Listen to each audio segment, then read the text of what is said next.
industria de la música, ya lo hemos hablado en reiteradas ocasiones, está en medio de una grave crisis producto de la masificación de los recursos tecnológicos. Ellos nos permiten poder acceder de manera fácil y a muy bajo costo a piezas musicales que en tiendas especializadas pueden llegar a tener un precio promedio de 12.000 pesos en el caso de los CD. El tema es mundial y nuestro país no está ajeno al problema, sobre todo cuando es sabido que la industria clandestina logra acaparar un gran porcentaje de las ventas de los CDs de autor. Por supuesto que en ese sentido es válido que se tomen medidas para impedir la piratería y, por cierto, es lógico que las discográficas se preocupen de buscar un nuevo sistema de ganancias para adaptarse a tiempos en los que la era digital se está comiendo a todo lo que pase por su lado. Lo hizo Chile cuando se creó el salitre artificial, así que el desafío no debiera ser tan grande para el mundo de la música. Sin embargo, la creatividad, cosa que no debiera faltar en un artista, está en medio de una sequía.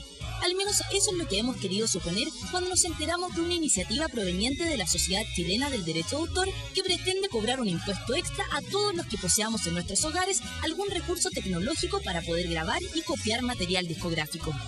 Si bien la Ley de Propiedad Intelectual, cuya data es de 1970, protege los derechos que adquieren los autores de obras en los dominios literarios, artísticos y científicos, en ella también se ampara el derecho del ciudadano común y corriente de realizar copias para uso privado.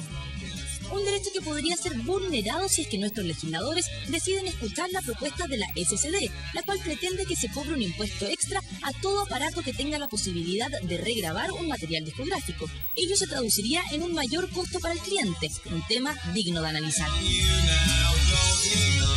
Torres de DVDs, torres de compactos, impresoras multifuncionales, en fin, reproductores, grabadores del mismo formato, tendrían en este escenario un impuesto extra que tenemos que pagar nosotros, los usuarios, un poco a priori a esta protección de derecho de autor, algo que se está copiando en España y que también fue muy polémico en Europa. Se le llama canon, y el canon es un invento que responde a los tiempos. El copyright o el derecho de autor, que es un invento universal contra el cual no podemos estar en oposición, es un pago justo por una creación que tiene una determinada difusión en un sistema de mercado donde hay gente que lucra, gente que no. Por lo tanto, es un acierto rayado cancha que parece justo. Un respeto legal. Pero se inventó hace mucho tiempo, cuando las condiciones de difusión de las obras eran muy diferentes a las de ahora. Y por eso este es un tema tan candente que sorprende que no esté en este minuto mucho más presente en un medio de comunicación. Debería estar casi cerca de Iturraga Neumann y de Sacaracha al menos, porque esto nos va a afectar a todos. Porque en el fondo todos consumimos bastante lo que se ha llamado la industria de la entretención. Los problemas del derecho de autor uno los podría abarcar por varios lados, pero comenzó una suerte de nueva ola en los años 60, 70, cuando comenzaron a permitirse, gracias a la tecnología y gracias a soportes nuevos, lo que se llamaba la copia privada. Antes no era posible que yo copiara un vinilo en mi casa, en los años 40, me compraba el vinilo y punto. No existía el soporte para hacer exacto, independiente de la gran industria de la piratería. Estamos hablando de copias chicas que yo le sacaba a mi chico, a mi amigo. Eso sí empezó a ser como cada vez más frecuente en los años 60 en adelante y hoy estamos de acuerdo en que es totalmente accesible para todos, porque es barato, porque cualquier computador sencillo lo permite, y por lo tanto, ¿cómo nos manejamos legislativamente con eso? Y eso es lo que es urgente que se discuta, porque la ley que actualmente rige en Chile no se ha cambiado desde el año 70. Lo que está en discusión actualmente en el Congreso no es solo sobre música, los derechos de propiedad intelectual en la ciencia, en la literatura y en la música. Y por ejemplo, los softwares, ahí hay una discusión enorme, que es un tema en el que no me manejo y que es súper interesante porque se dice que estamos con un monopolio enorme de Microsoft que merece una discusión grande. Pero ¿qué pasa entonces con las copias privadas? ¿Y qué entendemos por copia privada? Si el derecho de autor se creó y se inventó para resguardar a los creadores de los que pretendían lucrar ilegalmente con su obra, ¿qué pasa cuando lo que yo copio no tiene una intención de lucro? Yo copio para mí, copio para un amigo, copio para muchas veces tener acceso a discos que ya no están disponibles. Entonces alguien sube a un blog un vinilo perdido, por ejemplo, como pasa muy frecuentemente en la música chilena, donde el catálogo grande de la música popular de los años 80 hacia atrás está súper limitado, es muy difícil encontrar discos de catálogo, a diferencia de otros mercados. Por lo tanto, la lógica que en general han impuesto las sociedades autorales de que una copia equivale a un disco menos que se compra es muy discutible. Yo realmente cuando hago una copia dejo de comprar un disco o la copia responde a otros factores. Responde, por ejemplo, a que la copia me permite tener acceso a discos, en este caso, de los cuales no están en el mercado, porque vivo muy lejos de los centros de producción, porque ese disco se descontinuó. o porque es excesivamente caro. Pensemos en una caja de rareza. Yo no puedo pagar 60.000 pesos por un box set súper lujoso de los Beach Boys, me interesan igual y por lo tanto tengo derecho o no a tener acceso a esa música, en la medida que si no lo pudiera copiar yo tampoco me lo compraría. Ahora, Marisol, el tema, claro, entendemos que es muy complejo, es difícil indagar sobre todo en la parte estrictamente legal, pero desde el sentido común, dependiendo de las dos visiones, desde la SCD y de quienes están absolutamente contrarios a esta copia privada, entendemos las dos plataformas. Por un lado, los que están en contra señalan que uno como consumidor de música, al pagar este impuesto, es como que a priori uno termina siendo un delincuente, porque tienes que pagar por una situación global de piratería y de copia de discos de manera ilegal. ¿Por qué si de repente yo puedo copiar efectivamente un disco para respaldar datos en mi trabajo? O, por ejemplo, para hacer alguna copia audiovisual de lo que hacemos diariamente acá en Cadena Nacional. Eso tendría, si es que está inserto en la ley, un costo extra, ajá, por lo cual no corresponde. Seguimos con esa visión de detractores. Haciendo una analogía, se señala también que sería como, por ejemplo, cuando en los supermercados se establece por ley que hay que pagar un impuesto extra a los productos por las lucas que se pierden en el robo hormiga. ¿Por qué si yo no me he robado nada tengo que pagar extra por el robo hormiga? ¿Es que acaso, producto de que la fiscalización, las policías no están haciendo bien su trabajo, esto termina llegándome en efecto dominó a mí, al consumidor, al que paga su impuesto y al que paga lo que compra?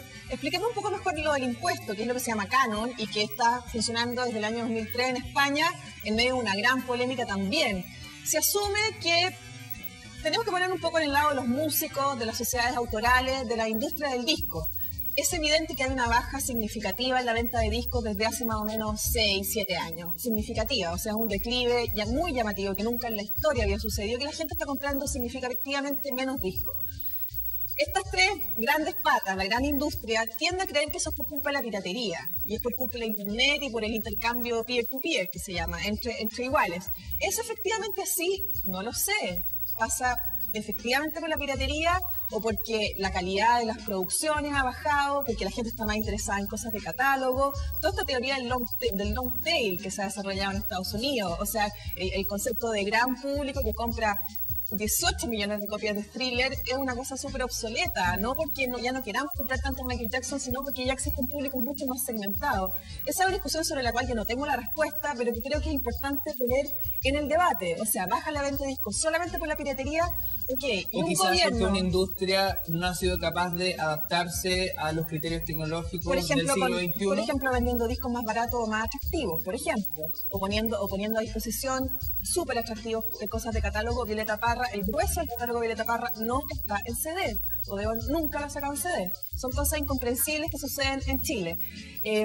Por lo tanto, ¿cómo se defiende la gran industria de la piratería y de esa baja? Porque ciertamente están echando menos plata y para los músicos se hace súper difícil en un país como Chile sobrevivir. Hablamos de que es cierto que pueden compensar, Mick Jagger puede compensar vender menos discos porque hace giras millonarias. Pero ¿qué pasa con los músicos chilenos? ¿Cómo se compensa esa baja en discos? De hecho, una de las motivaciones de esta modificación de la ley tiene que ver justamente con mayor restricción y mayor castigo al ejercicio de la piratería. Eso es como el gran ítem. Y me gustaría que se discutiera más profundamente eso, y eso es lo que yo llamo a informarse mejor. O sea, el gobierno ha combatido la piratería de la manera realmente efectiva como para que creamos que se ha hecho todo lo posible y que se merece, por lo tanto, que ahora, de ahora en adelante, todos los discos vírgenes, los DVDs vírgenes, lleven un impuesto extra para compensar a los músicos y creadores que no están recibiendo la plata extra por la baja. Son esas cosas. Voy a dar dos direcciones que pueden ser interesantes: derechosdigitales.org, música.cl, la postura de la SCD y la postura de la única ONG que dio al Congreso para defender lo que ellos llaman la copia privada y de alguna manera debatir con la SCD de igual a igual en términos legales. Paréntesis, porque tenemos muy poco tiempo y tenemos que pasar a nuestro segundo tema. Recibí una llamada desde la SCD anoche porque entendían que íbamos a discutir este tema que, insistimos, es escabroso, es difícil y recién se está comenzando a discutir. La información que ellos han movido ha sido interna, no hay ningún comunicado oficial público, interna hacia los asociados a la SCD. En el párrafo 2 y 3 aquí está parte de su posición. El tema de la copia privada ha surgido porque por primera vez se propone en el proyecto establecer una copia privada libre, limitada a bibliotecas, y la SCD ha señalado que junto con el apoyar una medida de esta naturaleza, es necesario establecer un sistema de copia libre general, pero con un sistema que compense los daños que sufren los autores en todas las artes y no solo en la música.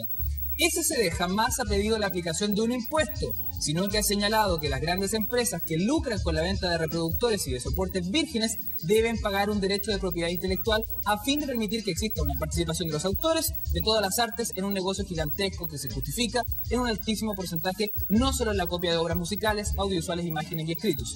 Ahora entiendo que el impuesto, si va para la gran empresa, mayores costos, entiendo que el consumidor tiene que paliar con un mayor precio. No vivimos en un sistema en que las grandes empresas pierdan.